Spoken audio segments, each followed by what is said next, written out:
Hello everybody. So to get right into it, I love scary things. In fact, I think I'm going to put some scary music in this video now. So if you like scary stuff too, you might be aware of a concept known as the uncanny valley, and no one really explains it well without sounding corny or just explaining it in an obscure way. So I'm going to explain it in a way that is easy to comprehend and also not sounds corny. um, so basically, it is a hypothesis about the human instinct and the ability to tell what is human and what is not. So, for example, if you look at this picture of a stuffed animal monkey, you could easily look at this and say, "Yeah, that's not human." And if I were to show you a picture of this random guy from stock images, you would probably say, "Yeah, that's a human." Maybe not the best looking guy around, but he's still a human. Um, that's not only our logic telling us that, because we take the knowledge of what a human should look like and we use our instincts, but we also use our instincts to tell what we are looking at is human. Now, take a look at this picture of this human robot, this, like, quote-unquote human robot, and tell me if it looks human. Your logic should be telling you, yes, that is a human. It has normal nose, normal eyes, normal hair, and all that. But there should be a little part of your brain screaming from the back, "Hey, logic, I know that has all the traits of a human, but that is not human." Or another example, Mark Zuckerberg. He has all the traits of a human, but there's something off about him. I can't quite put my finger on it, but there's something about that man that just I can't quite tell what it is, but there's just something about him. I can't. But anyways, so that is essentially the uncanny valley. And if you looked at those images of the people that are like that were supposed to give you the uncanny valley feeling, it's supposed to give you almost an uneasy and almost maybe sometimes even a borderline panicking feeling when you see something like that, something that's supposed to be human, but it isn't human. It's just there's no real way to explain it. And there's definitely a more scientific explanation of the theory, but I like to explain things in my own words, and I don't feel like copy and pasting from Wikipedia. So yeah. But one aspect about the uncanny valley that is interesting is a theory that has been going around the internet, which is the fact that the uncanny valley uncanny valley exists suggests the fact that at some point in our human evolution, we've had to deal with a threat that looks identical to humans. Now, this could be traced. Now, my personal theory is that this traces back all the way to when we were monkeys, and there were other monkeys that looked similar to us, and our monkey instincts told us that is no same monkey. And that's kind of just my headcanon about why the uncanny valley exists. But these recent events that I'm about to tell you about has kind of changed my mind and made me realize that there are real threats out there that make themselves look human to trick us and try and kill us. And after doing some research into the area where we were camping and just the general characteristics of the encounter, I'm pretty sure this was a Skinwalker encounter. So yeah, I'm just gonna share that now. So a couple weeks ago, before the Super Bowl party and before the whole getting banned from Equatorial Guinea thing, and by the way, I am now banned from Belarus and Russia due to my last video having Fetty Wap in it. I just wanted to say that on the note of being banned from foreign countries. But anyways, before all of that, a couple weeks ago, my friends asked me about going on a camping trip in the Appalachian Mountains. And I think I haven't mentioned this yet in my previous videos. I'm actually a big camper and hiker, and I'm kind of just a big outdoors man, and so are my friends. And I'm probably gonna upload more videos about how me and my friends camp and just general camping content and like more stories about my camping trips, probably more similar to this one, as I have had more spooky encounters in the woods, and those tend to be more popular, considering that, like, I don't think anyone wants to hear about my boring camping trip where we just roasted marshmallows and played card games the entire time. I mean, that I have a million campouts like that. But anyways, so Michael asked us, and when I say us, I mean the friend group, if we wanted to go on a camping trip to the Appalachian Mountains, as I said before. And I was basically the first person to say yes, because I'm a big camping guy. I like participating in these activities. And I was excited. And eventually everyone else said yes. So we got the whole gang going. So that Thursday, I packed my bags, and on Friday we all carpooled to the parking lot, and we decided to actually backpack to the spot where we were staying, which everyone besides me and Michael were complaining. Me and Michael, we were actually having a grand old time together backpacking up the mountain. So we got to the campsite a bit before sunset. And a little background on my relationship with the Appalachian Mountains before this, and just a general background on the Appalachian Mountains as a whole.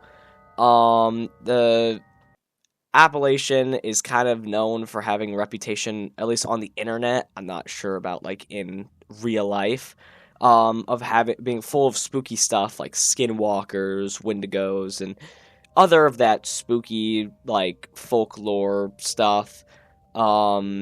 And that kind of draws people away from it.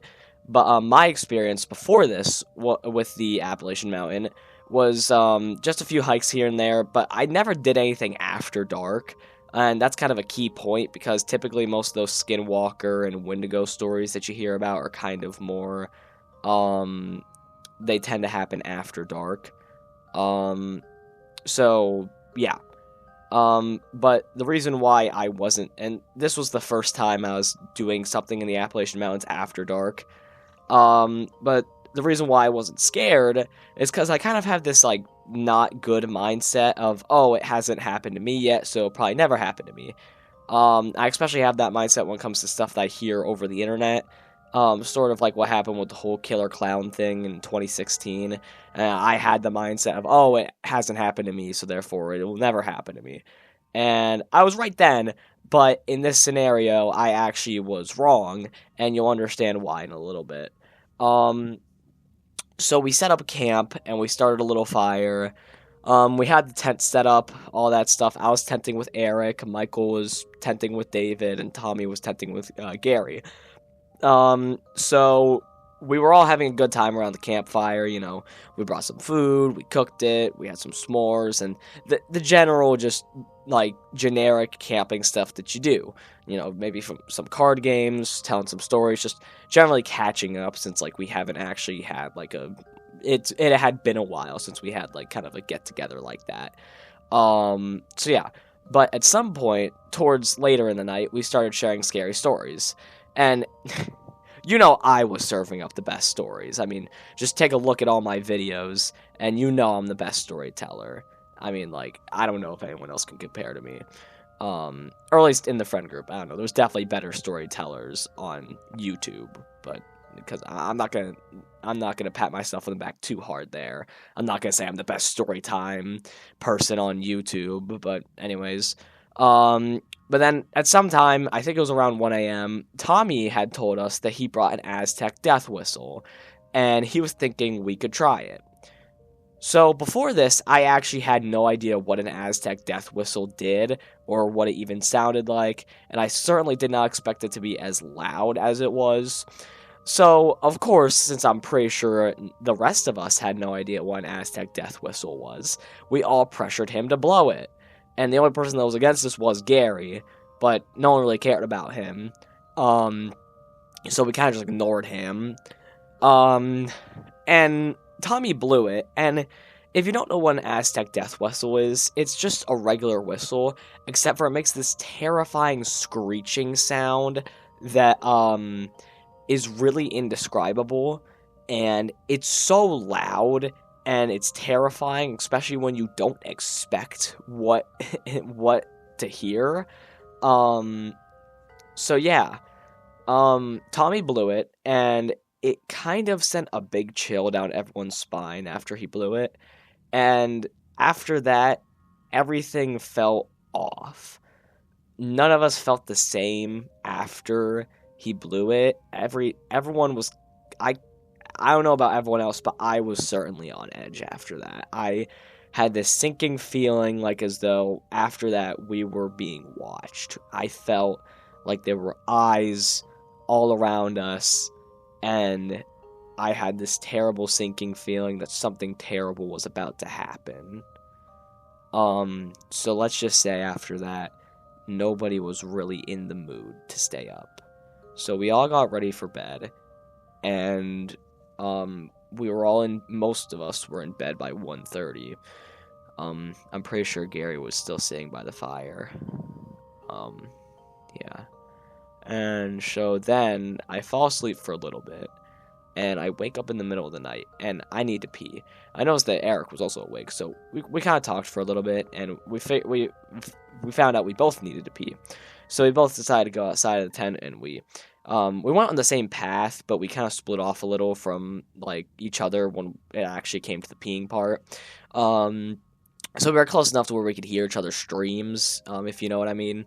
So I'm peeing and I'm looking, and then I look up from my penis and I see Eric standing in front of me.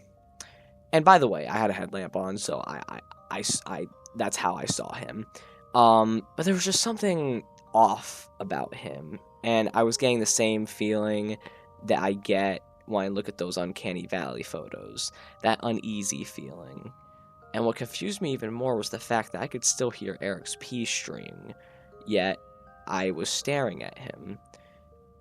And trust me, his pants were fully up, so clearly there was nothing, it clearly wasn't the thing standing in front of me.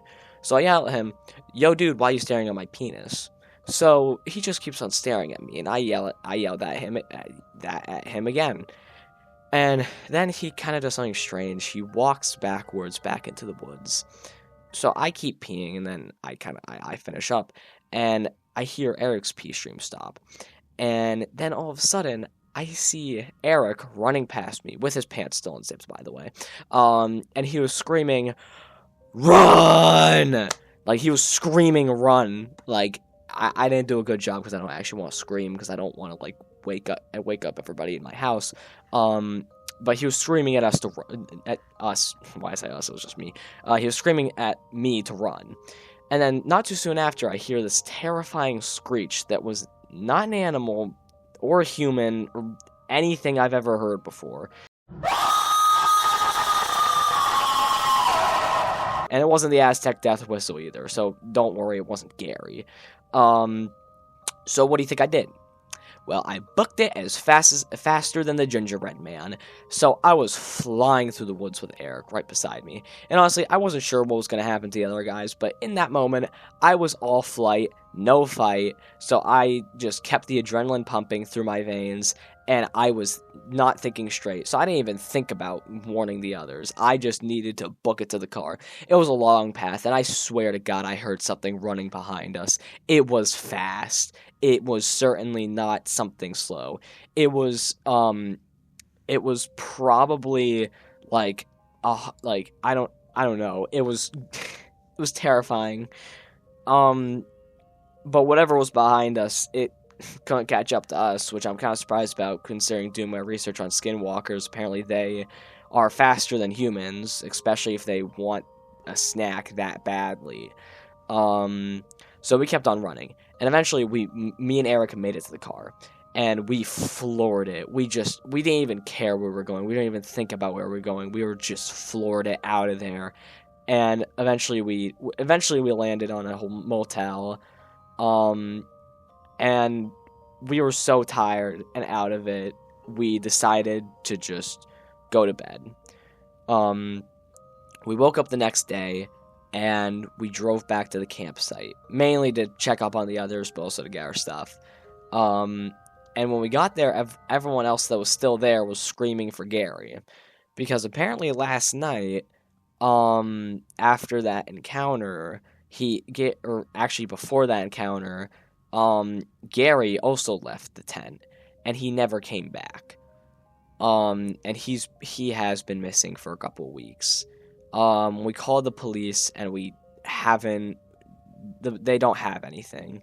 Granted, I mean they aren't really making him a priority, considering that like he doesn't have any family, no kids, no job, no wife, no girlfriend, none of that.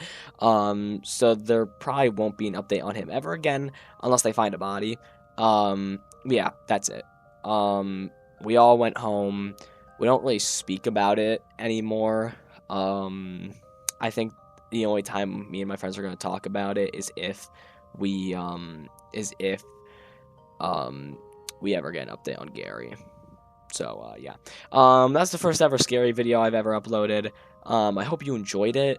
Yeah, I guess I'll keep you updated if we ever get an update on Gary, or I'll just make a community post about it. So yeah, bye, thanks.